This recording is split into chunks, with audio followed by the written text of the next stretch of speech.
So, Sabi nila, totoong bahay nila yan. And you know what interesting, I have to share this after it happened. Ayan, yung mobile house.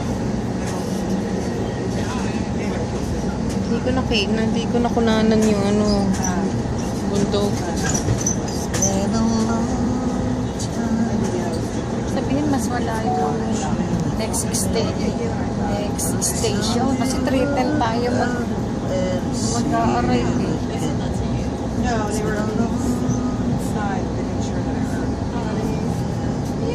Yeah. Baka na may iba na oras. Yeah, it is. Kasi 2:10 pa lang eh. O 20 pa lang. Tuloy tayo dun mga karating. Kaya ang sabihin sa susunod na station, ang layo pala. Oo. But what